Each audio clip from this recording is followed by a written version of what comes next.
स्वागत है आपका। जैसे आप सबको पता है कि हम घटना चक्र पॉलिटी की सीरीज डिस्कस कर रहे हैं और आज का हमारा जो टॉपिक है वो क्या है, सर्वोच्च न्यायालय। ठीक है, तो आई होप सो आप सर्वोच्च न्यायालय टॉपिक को अपने नोट से या बुक से पढ़कर आए होंगे।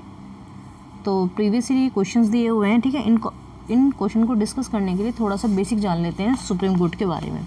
जैसे आपको पता है कि ये हाईएस्ट जुडिशरी कोर्ट है। क्या है हमारी, एक सेकेंड, ये हमारी क्या है, हाईएस्ट जुडिशरी कोर्ट है हमारा। ठीक है, एक पॉइंट आपको याद रखना है। दूसरा हमको याद रखना है कि इसकी स्थापना कब हुई। तो इसकी स्थापना हुई है हमारी 28 जनवरी 1950 को। ठीक है, तीसरा क्या रखना है, ये हमारे कॉन्स्टिट्यूशन के कौन से पार्ट में आता है, पार्ट 5 में आता है। और चैप्टर 4 जो है इसका कॉन्स्टिट्यूशन का, वो क्या करता है, डील्स करता है सुप्रीम कोर्ट के मैटर्स से। आर्टिकल्स इसमें आर्टिकल 124 से लेकर 147 जो है हमारे, वो सुप्रीम कोर्ट से डील करते हैं। ठीक है, इतनी बात याद रखिए। इसके अलावा हमको याद रखनी है जो इसकी सीट है वो कहाँ पर है, हमारे दिल्ली में है।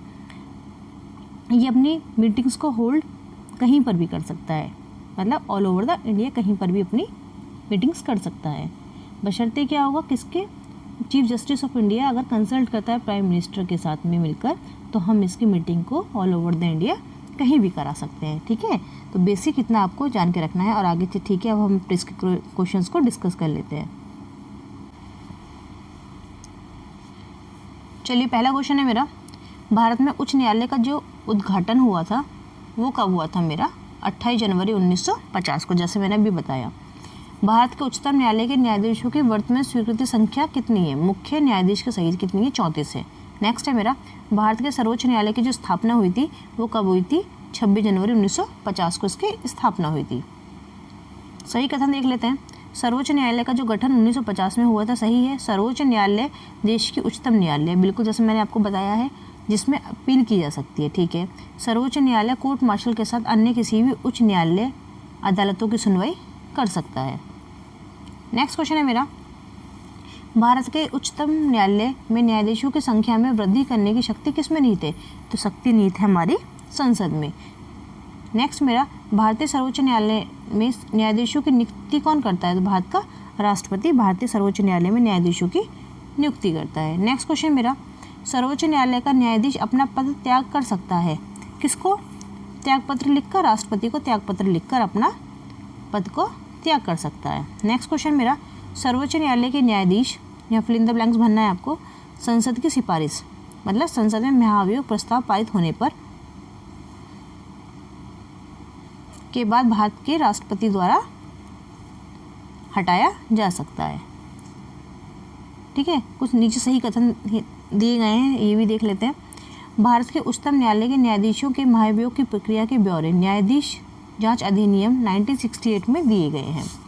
नेक्स्ट मेरा, यदि किसी न्यायाधीश के महाभियोग के प्रस्ताव को मतदान हेतु लिया जाता है तो विधि द्वारा अपेक्षित है कि यह प्रस्ताव संसद के प्रत्येक सदन द्वारा समर्थित हो और उस सदन की कुल सदस्य संख्या के बहुमत द्वारा तथा कुल उपस्थित एवं मत देने वाली सदस्य संख्या के कम से कम 2/3 द्वारा समर्थित हो। तो कितने, 2/3 सदस्य द्वारा समर्थित होना चाहिए। नेक्स्ट क्वेश्चन है मेरा, सर्वोच्च न्यायालय में सेवानिवृत्ति की आयु कितनी, मतलब रिटायर्ड कितनी उम्र पर हो सकते हैं, तो 65 वर्ष पर हो सकते हैं। सर्वोच्च न्यायालय के न्यायाधीशों का जो वेतन है उसका निर्धारण कौन करती है, हमारी संसद करती है। नेक्स्ट क्वेश्चन देखते हैं, सर्वोच्च न्यायालय, भारत के उच्चतम न्यायालय की स्वायत्तता की जो रक्षा हेतु प्रावधान दिए गए हैं, क्या क्या प्रावधान है। उच्चतम न्यायालय के न्यायाधीशों की नियुक्ति करते समय भारत के राष्ट्रपति को भारत के मुख्य न्यायाधीश के से विचार विमर्श करना पड़ता है, सही है। न्यायाधीशों का जो वेतन है भारत के संचित निधि पर क्या होता है, भारित होता है, जिस पर विधानमंडल को अपना मत देने का अधिकार बिल्कुल भी नहीं है। ठीक है, तो इससे क्या होता है, उच्चतम न्यायालय की स्वायत्तता हमेशा बनी रहती है। नेक्स्ट क्वेश्चन मेरा, सेवानिवृत्त होने के पश्चात सर्वोच्च न्यायालय के न्यायाधीश वकालत कर सकते हैं, कहाँ पे, देश के किसी भी न्यायालय में नहीं। ठीक है, तो देश के किसी भी न्यायालय में रिटायर्ड होने के बाद सुप्रीम कोर्ट के जज वकालत नहीं कर सकते हैं। भारत के सर्वोच्च न्यायालय के कार्यवाहक मुख्य न्यायाधीश की जो नियुक्ति है वो कौन करता है, वो कौन करता है, हमारा राष्ट्रपति करता है। नेक्स्ट क्वेश्चन मेरा, सर्वोच्च न्यायालय के न्यायाधीशों की नियुक्ति की जाती है राष्ट्रपति के द्वारा, सर्वोच्च न्यायालय के मुख्य न्यायाधीश के परामर्श के साथ सर्वोच्च न्यायालय के न्यायाधीशों की नियुक्ति की जाती है। नेक्स्ट क्वेश्चन मेरा, सर्वोच्च न्यायालय के जो एडहॉक न्यायाधीशों की नियुक्ति होती है कैसे होती है? जब न्यायालय के किसी सत्र के लिए न्यायाधीशों का कोरम नहीं होता है। नेक्स्ट क्वेश्चन, भारतीय संविधान में एडहॉक जो है मतलब एडहॉक मतलब तटस्थ न्यायाधीशों की नियुक्ति का प्रावधान कहाँ पर है? सर्वोच्च न्यायालय में है। नेक्स्ट क्वेश्चन, सर्वोच्च न्यायालय ने न्यायाधीशों की नियुक्ति के लिए कॉलेजियम की व्यवस्था को अपनाया था। कब अपनाया था? 1993 में कॉलेजियम की व्यवस्था को अपनाया था। नेक्स्ट क्वेश्चन कहता है सर्वोच्च न्यायालय के उस मंडल में जो सर्वोच्च न्यायालय में जज की नियुक्ति की अनुशंसा से संबंधित है में सर्वोच्च न्यायालय के मुख्य न्यायाधीशों के अतिरिक्त कुछ अन्य वरिष्ठ न्यायाधीश होते हैं। ठीक है, ऐसे अन्य न्यायाधीश जो इस मंडल के सदस्य होते हैं की संख्या कितनी होती है? उनकी संख्या होती है 4। नेक्स्ट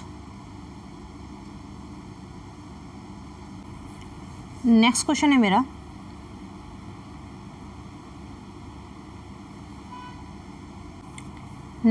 मेरा, सर्वोच्च न्यायालय में संविधान के निर्वाचन से संबंधित मामलों की सुनवाई करने के लिए न्यायाधीशों की संख्या कम से कम कितनी होनी चाहिए? कम से कम 5 होनी चाहिए। केंद्र और राज्यों के बीच होने वाले विवाद का निर्णय करने की भारत के उच्चतम न्यायालय की शक्ति आती है। कहाँ से आती है? मूल अधिकारिता के अंतर्गत आती है। नेक्स्ट क्वेश्चन, उच्चतम न्यायालय की आरंभिक अधिकारिता में आते हैं। तो आरंभिक अधिकारिता में क्या क्या आता है? भारत सरकार तथा एक या अधिक राज्यों के बीच का विवाद, 2 या अधिक राज्यों के बीच का विवाद उच्चतम न्यायालय की आरंभिक अधिकारिता में आते हैं। नेक्स्ट क्वेश्चन है मेरा, सर्वोच्च न्यायालय द्वारा आज तक की दूसरी सबसे बड़ी खंडपीठ मतलब कॉन्स्टिट्यूशन बेंच केस कब बनी? तो गोरखनाथ केस में सब। ठीक है, और सबसे बड़ी जो पीठ है वो कब बनी? हमारी केशवानंद भारती केस में गठित हुई थी। और दूसरे नंबर पर कब हुई? हमारी गोरखनाथ केस में हुई है। नेक्स्ट क्वेश्चन मेरा कहता है उच्चतम न्यायालय ने संविधान के मूल ढांचे का सिद्धांत प्रतिपादित किया था। कब किया था? केशवानंद भारती केस में किया था। नेक्स्ट क्वेश्चन है मेरा, उच्चतम न्यायालय ने ये धारणा व्यक्त की कि मूल अधिकार व्यक्ति को जैसा उसे सबसे अच्छा लगे उस तरह अपनी ज़िंदगी की रूपरेखा तैयार करने में सक्षम बनाता है। तो किस केस में बोला था? गोरखनाथ बनाम स्टेट ऑफ पंजाब वाद में। सही मैचेस देख लेते हैं ज़रा केसेस को लेके। इंदिरा साहनी वाद किससे रिलेटेड है? अन्य पिछड़ा वर्ग के लिए चिकनी परत से रिलेटेड है, मतलब क्रीमी लेयर से रिलेटेड है। दूसरा, विशाखावाद किससे रिलेटेड है? अपने कार्यस्थल पर यौन उत्पीड़न से कामकाजी महिलाओं का संरक्षण। तीसरा, मेनका गांधी वाद अनुच्छेद 14, 19 और 21 का परस्पर अवर्जी नहीं से संबंधित है। नेक्स्ट क्वेश्चन है मेरा, संवैधानिक विवाद में सर्वोच्च न्यायालय के अपीली क्षेत्र अधिकार से संबंधित अनुच्छेद है। कौन से अनुच्छेद है? अनुच्छेद 134A को मिलाकर अनुच्छेद 132 को पढ़ना। नेक्स्ट मेरा, संविधान की व्याख्या से संबंधित सभी विवाद सर्वोच्च न्यायालय के पास लाए जाते हैं। इससे अपीलीय क्षेत्र अधिकार के अंतर्गत लाए जाते हैं। नेक्स्ट क्वेश्चन है मेरा, सर्वोच्च न्यायालय के संबंध में सही कथन बताना है। यह मूल अपीलीय और परामर्शी क्षेत्र अधिकार क्या रखता है। नेक्स्ट क्वेश्चन है मेरा, भारत में सुधारात्मक याचिका उच्चतम न्यायालय में दाखिल की जा सकती है। कौन सा आर्टिकल के तहत? आर्टिकल 142 के अंतर्गत। भारत के संविधान के संदर्भ में सामान्य विधि में अंतर्विष्ट प्रतिषेध अथवा निर्बंधन अथवा उपबंध अनुच्छेद 142 के अधीन संवैधानिक शक्तियों पर प्रतिषेध अथवा निर्बंधन की तरह नहीं कार्य कर सकता है। इसका अर्थ क्या है? इसका अर्थ है भारत का उच्चतम न्यायालय अपनी शक्तियों के प्रयोग में संसद द्वारा निर्मित विधियों से बाध्य नहीं है। नेक्स्ट है मेरा सही कथन, भारत का संविधान नागरिकों की स्वतंत्रता तथा उन आदर्शों जिन पर संविधान आधारित है की रक्षा हेतु न्यायिक पुनर्लोकन की व्याख्या की व्यवस्था क्या करता है। नेक्स्ट क्वेश्चन मेरा कहता है उच्चतम न्यायालय को उसके द्वारा किए गए निर्णय अथवा आदेशों के पुनर्विलोकन हेतु अधिकृत करता है। कौन सा आर्टिकल करता है? आर्टिकल 137 करता है। ये बहुत ज़्यादा इंपॉर्टेंट आर्टिकल्स हैं, इनको आपको याद रखना है। ठीक है, इंपॉर्टेंट तो सारे ही क्वेश्चन है क्योंकि सारे प्रीवियस ईयर में आए हुए क्वेश्चन है। नेक्स्ट क्वेश्चन कहता है मेरा जुडिशियल रिव्यू का अर्थ यह है कि सर्वोच्च न्यायालय राज्य के किसी भी कानून को अवैध घोषित कर सकता है। नेक्स्ट, भारत में न्यायिक पुनर्निरीक्षण मतलब का जो अर्थ है वो क्या है? विधानमंडल द्वारा निर्मित विधियों के प्राज्ञान को प्रश्नगत करने का न्यायपालिका का अधिकार। नेक्स्ट क्वेश्चन है मेरा न्यायिक पुनर्विलोकन में न्यायालय को अधिकार है। क्या अधिकार है? यदि कोई कानून या आदेश संविधान के विपरीत हो तो उसे असंवैधानिक घोषित करना। नेक्स्ट, भारत में न्यायिक पुनर्विलोकन की शक्ति का प्रयोग किया जाता है किसके द्वारा? सुप्रीम कोर्ट और हाई कोर्ट के द्वारा। नेक्स्ट जो हमारे सही कथन है वो देख लेते हैं जरा। किसी भी केंद्रीय विधि को सांविधिक रूप से अवैध घोषित करने की अधिकारिता उच्चतम न्यायालय और उच्च न्यायालय किसके? दोनों के पास है। ठीक है। दूसरा बोल रहा है भारत के संविधान के किसी संशोधन पर उच्चतम न्यायालय द्वारा प्रश्न उठाया जा सकता है। नेक्स्ट क्वेश्चन देखते हैं हम। जुडिशियल रिव्यू प्रचलित है, कहाँ का प्रचलित है? भारत और यूएसए दोनों में प्रचलित है। नेक्स्ट, न्यायालय द्वारा संसद की कार्यवाहियों की जांच को प्रतिबंधित करने का अनुच्छेद है, कौन से आर्टिकल के तहत? आर्टिकल 122 के तहत। कोई भी संविधान संशोधन कानून भारतीय सर्वोच्च न्यायालय द्वारा असंवैधानिक घोषित किया जा सकता है यदि वह विधि के समक्ष समानता के अधिकार को भाग 3 से हटाकर संविधान में अन्यत्र कहीं रखा गया हो। कुछ कथन और कारण के क्वेश्चन है, ये भी देख लेते हैं जी। कथन कह रहा है मेरा, भारत में न्यायिक पुनरीक्षण का क्षेत्र क्या है? सीमित है, सही बात है। और कारण बोल रहा है भारतीय संविधान में कुछ उधार की वस्तुएं हैं, ये भी सही है, लेकिन जो आर है वो एक का सही स्पष्टीकरण नहीं है। नेक्स्ट क्वेश्चन मेरा, भारतीय संविधान में न्यायिक पुनर्वलोकन का जो आधार है वो क्या है? विधि द्वारा स्थापित प्रक्रिया। नेक्स्ट, संविधान की व्याख्या करने का जो अंतिम अधिकार है वो किसके पास है? सर्वोच्च न्यायालय के पास है। भारत का संविधान का जो कस्टोडियन है वो कौन है? भारत का सर्वोच्च न्यायालय। नेक्स्ट, उच्चतम न्यायालय से कानूनी मामलों पर परामर्श लेने का जो अधिकार है वो किसको है? राष्ट्रपति को है, कौन से आर्टिकल के तहत? आर्टिकल 143(1) के तहत। नेक्स्ट, उच्चतम तथा उच्च न्यायालयों के न्यायाधीशों की नियुक्ति तथा स्थानांतरण के लिए परामर्श प्रक्रिया के संबंध में राष्ट्रपति ने उच्चतम न्यायालय को एक अभिदेशन दिया, तो किसके तहत? खंड 1 के तहत, अनुच्छेद 143 के अंतर्गत। नेक्स्ट, विधायी शक्तियों की संघीय सूची में समाविष्ट किसी विषय के संबंध में भारत के उच्चतम न्यायालय के अधिकार क्षेत्र को बढ़ाने का जो अधिकार है वो किसके पास है? वो अधिकार है हमारे संसद के पास। नेक्स्ट, भारत के उच्चतम न्यायालय का क्षेत्र अधिकार बढ़ाया जा सकता है संसद द्वारा विधि बनाकर सर्वोच्च न्यायालय का क्षेत्र अधिकार को कर सकते हैं, बढ़ा सकते हैं। नेक्स्ट क्वेश्चन है मेरा, उच्चतम न्यायालय की परामर्शी अधिकारिता के विषय में सही कथन बताना है। सही कथन देख लेते हैं। परामर्शी अधिकारिता की शक्ति के अधीन प्राप्त किसी निर्देश पर उच्चतम न्यायालय की पूर्ण पीठ सुनवाई करती है, सही बात है। और परामर्शी अधिकारिता के अधीन प्राप्त निर्देश पर व्यक्त किए हुए उच्चतम न्यायालय का मत सरकार पर बाध्यकारी नहीं होता है। नेक्स्ट क्वेश्चन है मेरा, भारत का उच्चतम न्यायालय कानून तथा तथ्य के मामले में राष्ट्रपति को परामर्श देता है, सही है, तब जब वह परामर्श के लिए कहता है। नेक्स्ट क्वेश्चन, उच्चतम न्यायालय के न्यायाधीशों की नियुक्ति में कार्यपालिका, विधायिका एवं मुख्य न्यायाधीश की नियुक्ति की अनुशंसा है, कब की? जो सेकंड ARC जो रिपोर्ट है उसने की है, मतलब द्वितीय प्रशासनिक सुधार आयोग ने। नेक्स्ट क्वेश्चन मेरा कहता है, भारतीय संविधान के अनुच्छेदों में से सर्वोच्च न्यायालय द्वारा संविधान का अनुलंघनीय मौलिक ढांचा किस कौन से आर्टिकल के तहत? आर्टिकल 32, आर्टिकल 226, आर्टिकल 227 के अंतर्गत, मतलब आर्टिकल 32, आर्टिकल 226 और आर्टिकल 227 के अंतर्गत। नेक्स्ट मेरा, भारतीय संविधान के निम्नलिखित अनुच्छेदों के तहत सर्वोच्च न्यायालय भारतीय नागरिकों के मौलिक अधिकारों की रक्षा करता है, कौन से आर्टिकल के तहत? आर्टिकल 32 के तहत। नेक्स्ट है मेरा, सर्वोच्च न्यायालय में न्यायाधीश नियुक्त होने के लिए कम से कम व्यक्ति को कम से कम उच्चतम न्यायालय का एडवोकेट कितने साल तक के लिए होना चाहिए? कम से कम 10 साल तक के लिए होना चाहिए। मैं भारत के संविधान के प्रति सच्चा विश्वास और सच्ची निष्ठा रखूंगा, सही। भारत की संप्रभुता और अखंडता को बनाए रखूंगा, अच्छा। अपने पद के कर्तव्यों का निर्वहन करूंगा, ठीक है। संविधान और कानून की रक्षा करूंगा। यह शपथ कौन लेता है? यह शपथ लेता है भारत के मुख्य न्यायाधीश के द्वारा ली जाती है। नेक्स्ट क्वेश्चन, सर्वोच्च न्यायालय और उच्च न्यायालय की सर्वोच्च न्यायालय की अधिकारिता में क्या आते हैं? तो मूल अधिकारों का जो प्रवर्तन है वो हमारा सुप्रीम कोर्ट और हाई कोर्ट दोनों की अधिकारिता में आता है। नेक्स्ट मेरा, देश के किसी भी न्यायालय में चल रहे वाद को अन्यत्र भेजने का जो अधिकार है वो किसके पास है? वो हमारे सुप्रीम कोर्ट के पास है। नेक्स्ट क्वेश्चन, हाल ही में सर्वोच्च न्यायालय मतलब उच्चतम न्यायालय ने निम्न अनुच्छेद के तहत प्रवासी पंचायत निर्धारण अधिनियम 1883 को संविधान के अंतर्गत केंद्र के पावन कर्तव्य के उल्लंघन के आधार पर असंवैधानिक घोषित किया, अनुच्छेद 355 के तहत। सही कथन देख लेते हैं जरा। न्यायमूर्ति VR कृष्णा अय्यर भारतीय न्यायिक सेवा में लोकहित याचिका के प्रजनकों में से एक माने जाते हैं।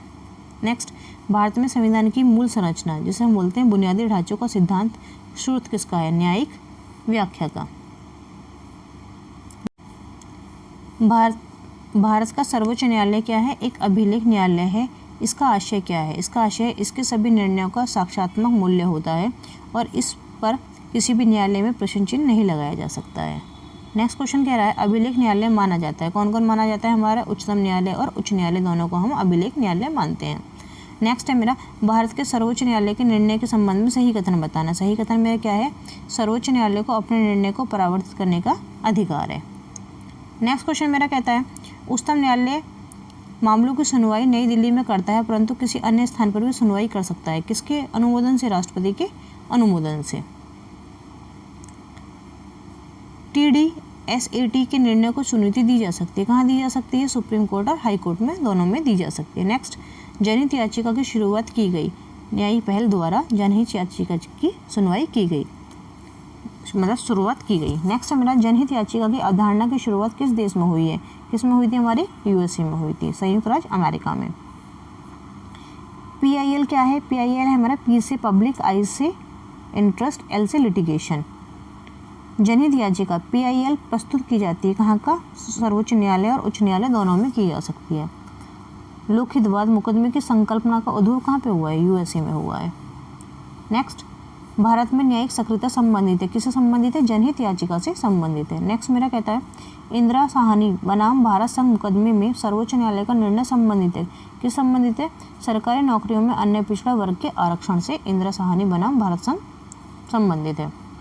नेक्स्ट, सितंबर 2003 में उस न्यायालय के निर्णय से भारतीय समाज में महिलाओं की स्थिति क्या हुई? प्रतिष्ठित हुई। यह न्यायालय क्या है? ये भारत का सर्वोच्च न्यायालय के द्वारा। नेक्स्ट, यह निम्नलिखित अनुच्छेद में विहित है कि भारत के उच्चतम न्यायालय की संपूर्ण कार्यवाही अंग्रेजी में होगी। तो कहाँ है? भारतीय संविधान का अनुच्छेद जो 348 है ये बताता है कि भारत के उच्चतम न्यायालय की जो संपूर्ण कार्यवाही वो किस में होगी? अंग्रेजी में होगी। नेक्स्ट, समलैंगिकता संबंधी सर्वोच्च न्यायालय का निर्णय संबंधित है। समलैंगिकता सर्वोच्च न्यायालय का जो निर्णय संबंधित है वो है भारतीय दंड संहिता IPC की धारा 377 के तहत। नेक्स्ट, उच्चतम न्यायालय ने कहा है कि केंद्रीय अन्वेषण शाखा मतलब CBI एक पिंजराबंद तोता है। तो कौन से केस में कहा था? हमारा कोयला आवंटन घोटालावाद में कहा था। ठीक है, तो इस लेक्चर में हमने क्या डिस्कस किया? सुप्रीम कोर्ट को डिस्कस किया है। तो thank you for watching. Lecture पसंद आया हो तो प्लीज़ सब्सक्राइब कीजिएगा, वो लाइक कीजिएगा, सब्सक्राइब भी कर दीजिएगा और अपने दोस्तों में प्लीज़ शेयर कीजिएगा, क्योंकि आप प्लीज़ मोटिवेट कीजिए मुझे। ठीक है, क्योंकि अभी सब्सक्राइबर्स थोड़े कम हैं और आपकी हेल्प से ही ये बढ़ सकते हैं, तो प्लीज़ हेल्प कीजिए। ठीक है, थैंक यू फॉर वॉचिंग।